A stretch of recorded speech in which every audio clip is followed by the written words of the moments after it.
ലിയോയ്ക്ക് ശേഷം വൻ ഹൈപ്പിൽ വരുന്നൊരു ലോകേഷ് പടം, വേട്ടയ്യാന് ശേഷം ഒരു രജനി തിരിച്ചുവരവ്, മോളിവുഡ് മുതൽ ബോളിവുഡ് വരെയുള്ള സ്റ്റാർ കാസ്റ്റ്, കൂടെ മത്സരിക്കാൻ ഒരു ബ്രഹ്മാണ്ഡ ബോളിവുഡ് ചിത്രം. കൂലിക്കായി കാത്തിരിക്കാൻ കാരണങ്ങൾ പലതായിരുന്നു പലർക്കും. പുറത്തിറങ്ങുന്ന ഓരോ പാട്ടും പോസ്റ്ററും ഗ്ലിംസുമെല്ലാം ആ കാത്തിരിപ്പ് സുഖമുള്ളതാക്കി. അപ്പുറത്ത് വാർ 2 പല അപ്ഡേറ്റുകളും കൊണ്ട് ഹൈപ്പ് ഉയർത്തിയപ്പോഴും കൂലിയുടെ അണിയറ പ്രവർത്തകർക്കോ കാത്തിരിക്കുന്ന ആരാധകർക്കോ ഒരു കുലുക്കവും ഉണ്ടായില്ല. ട്രെയിലർ വന്നപ്പോൾ പല കോണിൽ നിന്ന് പല അഭിപ്രായങ്ങൾ ഉയർന്നു. പക്ഷേ അതിനൊന്നും കൂലിക്കായുള്ള കാത്തിരിപ്പിൽ നിന്ന് പ്രേക്ഷകരെ പിന്തിരിപ്പിക്കാനായില്ല. ടിക്കറ്റ് ബുക്കിംഗ് ആരംഭിച്ചപ്പോൾ ബുക്കിംഗ് സൈറ്റുകൾ കൂലി തരംഗത്തിൽ ക്രാഷായി. ആദ്യ ഷോ പോയിട്ട് ആദ്യ ദിവസം പോലും ആർക്കും ടിക്കറ്റ് കിട്ടാനില്ലാത്ത അവസ്ഥ. തമിഴ്നാട്ടിൽ 4000-നും 5000-നും വരെ ടിക്കറ്റ് ബ്ലാക്കിന് വിറ്റുപോയെന്നാണ് റിപ്പോർട്ടുകൾ. വാർ 2 ചിത്രത്തിലെ ഇല്ലാത്ത അവസ്ഥയെന്ന് പലരും വിധി എഴുതിയെങ്കിലും ഹൃതിക് റോഷൻ ജൂനിയർ NTR ചിത്രത്തിനും ആളുകളുടെ കാത്തിരിപ്പുണ്ടായിരുന്നു.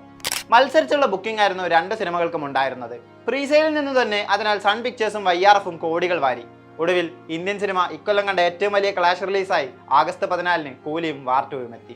1000 കോടി ലക്ഷ്യമിട്ടാണ് രണ്ടുപേരും എത്തിയത്. അതിനുവേണ്ട ഫാക്ടേഴ്സ് എല്ലാം അവർ കരുതുകയും ചെയ്തിരുന്നു. എന്നാൽ റിലീസിന് പിന്നാലെ 2 സിനിമകൾക്കും ലഭിച്ചത് സമ്മിശ്ര പ്രതികരണം. എവിടെ നിന്നും അൾട്രാ പോസിറ്റീവായ റെസ്പോൺസ് കൂലിക്കും വാറിനും നേടാനായില്ല.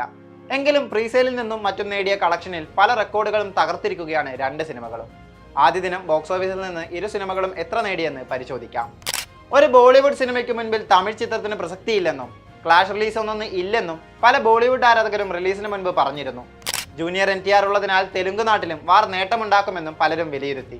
എന്നാൽ ആ വിലയിരുത്തലുകളെയെല്ലാം കണക്കുകളിലൂടെ തള്ളുകയാണ് കൂലി. പ്രീസെയിലിൽ നിന്ന് തന്നെ ആ ട്രെൻഡ് പ്രകടമാണ്. വാർ 2-വിന്റെ ഇരട്ടിയിലധികമാണ് കൂലി പ്രീസെയിലിലൂടെ മാത്രം സ്വന്തമാക്കിയത്. 2025-ലെ ഹയസ്റ്റ് ഫസ്റ്റ് ഡേ കളക്ഷൻ എന്ന ഗെയിം ചേഞ്ചറിന്റെ റെക്കോർഡ് വെറും പ്രീസെയിലിലൂടെ സൂപ്പർ സ്റ്റാറും ഗ്യാങ്ങും തൂക്കി. 115 കോടി രൂപ.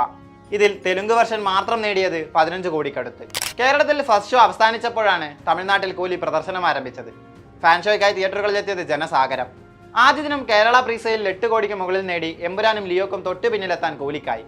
ഓട്ടം നിർത്തുമ്പോൾ 10 കോടിക്കടുത്ത് കൂലി കേരളത്തിൽ നിന്ന് നേടിയിട്ടുണ്ടെന്നാണ് ട്രാക്കർമാർ റിപ്പോർട്ട് ചെയ്യുന്നത്. അതേസമയം ലിയോയുടെ തമിഴ്നാട് പ്രീസെയിൽ റെക്കോർഡ് കൂലി കടത്തിവെട്ടി. ഓവർസീസിൽ നിന്ന് 58 കോടി രൂപയ്ക്ക് മുകളിലാണ് ചിത്രം പ്രീസെയിലൂടെ നേടിയത്. ആദ്യ ദിനം ഓട്ടം അവസാനിപ്പിക്കുമ്പോൾ ആഗോളതലത്തിൽ 151 കോടി രൂപയാണ് സിനിമ നേടിയത്. ഇതോടെ ലിയോയെ വെട്ടി ഏറ്റവും വലിയ ഓപ്പണിംഗ് നേടിയ തമിഴ് സിനിമയായി കൂലി മാറി. സിനിമാ ജീവിതത്തിലെ 50-ാം വർഷം ഗ്രാൻഡായി സ്റ്റൈൽ മന്നൻ ആഘോഷിക്കുന്ന കാഴ്ച. ഒരു A സർട്ടിഫിക്കറ്റ് ചിത്രം വെച്ച് തന്നെ വെല്ലുവിളിച്ച ഹൃത്വിക്കിനോടും NTRനോടും ഇന്ത് ആട്ടം പോതുമാ കൊളന്തേ എന്ന് ചോദിക്കുകയാണ് അദ്ദേഹം. എന്തുകൊണ്ടാണ് സൂപ്പർ സ്റ്റാർ എന്ന വിളിപ്പേര് പ്രേക്ഷകർ തനിക്ക് ചാർത്തി തന്നതെന്ന് ഒരു ഓർമ്മപ്പെടുത്തൽ. 74-ാം വയസ്സിലും ഓൾ ഏരിയ തന്റെ ടെറിറ്ററി എന്ന് വിളിച്ചു പറയുന്ന തലൈവർ. മറുഭാഗത്ത് വാർ 2 പ്രീസെയിലിൽ നിന്നും നേടിയത് 45 കോടി രൂപയാണ്. മികച്ച തുടക്കം. അതിൽ പകുതിയും ലഭിച്ചതാകട്ടെ തെലുങ്ക് വേർഷനിൽ നിന്ന്.